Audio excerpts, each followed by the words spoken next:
Le site Natura 2000 de Garonne en Nouvelle-Aquitaine, ça représente 250 km de cours d'eau, un peu moins de 6700 hectares en termes de surface. Et le périmètre concerné est restreint aux lit mineurs et aux berges majoritairement, avec quelques secteurs élargis le long du linéaire, comme ici à Saint-Macaire, ou encore au niveau des confluences. Donc la Garonne est un axe de migration pour les espèces piscicoles. Donc on va retrouver dans la Garonne des poissons comme l'esturgeon européen, le saumon atlantique, la lamproie marine ou encore la grande alose, qui vont se développer en mer et reviennent se reproduire en Garonne. Le SMEAG regroupe les 6 collectivités qui sont le long de la Garonne. Il a en charge la qualité de l'eau, mais aussi la quantité tout le long de la Garonne, c'est-à-dire la gestion des masses d'eau du fleuve.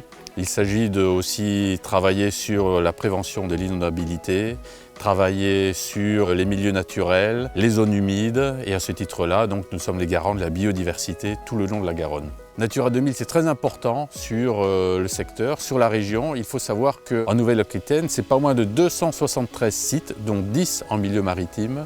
Au terme de ce travail-là, il s'agit donc de valoriser les biotopes, de valoriser la diversité, travailler sur les zones humides. Ces zones sont très intéressantes pour le poisson, les annexes hydrauliques, puisqu'elles sont un peu en voie de disparition sur la Garonne et notamment en Gironde. Elles sont très peu nombreuses et fonctionnelles parce qu'en fait, à une certaine époque, on a extrait les granulats de la Garonne, ce qui a fait que la Garonne s'est affaissée et puis il n'y a plus ou très peu de communication entre la Garonne et son lit majeur, les zones où elle s'épand en période hivernale. Donc il y a vraiment un enjeu important de les préserver, voire de les restaurer, puisque les poissons viennent se reproduire et se mettre à l'abri lors des grosses crues de la Garonne. Le premier projet est né donc en 2019, c'est un contrat Natura 2000 porté donc par la Fédération de pêche de Gironde qui porte sur la restauration d'une mosaïque d'habitats humides et dont l'objectif était de restaurer la fonctionnalité de ces habitats. Donc parmi ces habitats, on a une prairie, une mare, une annexe hydraulique et une ripisylve.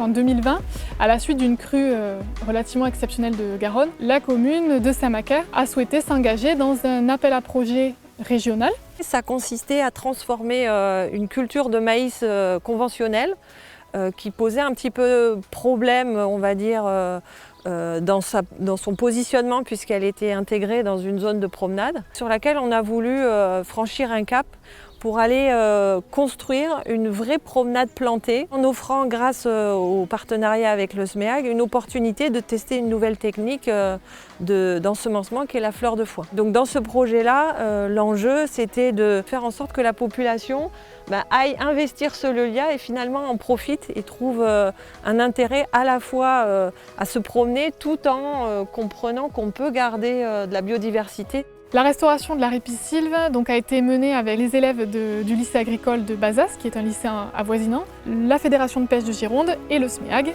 Alors en termes de résultats, on a un cordon végétal dense qui tend à se développer. Sur la prairie, donc on voit que la prairie s'est quand même relativement bien développée. Ça a permis le retour du pâturage aussi sur la Garonne, qui est pas mal abandonné aujourd'hui. Et donc tout l'intérêt du pâturage au niveau de la biodiversité, puisque ça ramène de l'engrais naturel, il y a des insectes qui gravitent autour des excréments des vaches, etc. Donc il y a tout un cortège qui se met en place.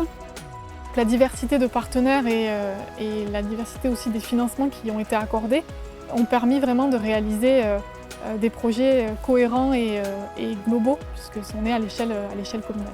Tout l'enjeu de ce projet-là, ça a été aussi beaucoup de travail sur la communication, pour que les gens qui pourraient interpréter certaines démarches, les interprètent correctement. Pour les suites à ces différents projets, donc les prairies elles vont être entretenues toujours par pâturage. Et ensuite, donc, concernant le contrat Natura 2000 porté par la Fédération de pêche de Gironde, des discussions sont en cours pour voir comment est-ce qu'on peut faire perdurer ces actions qui ont été menées sur le site.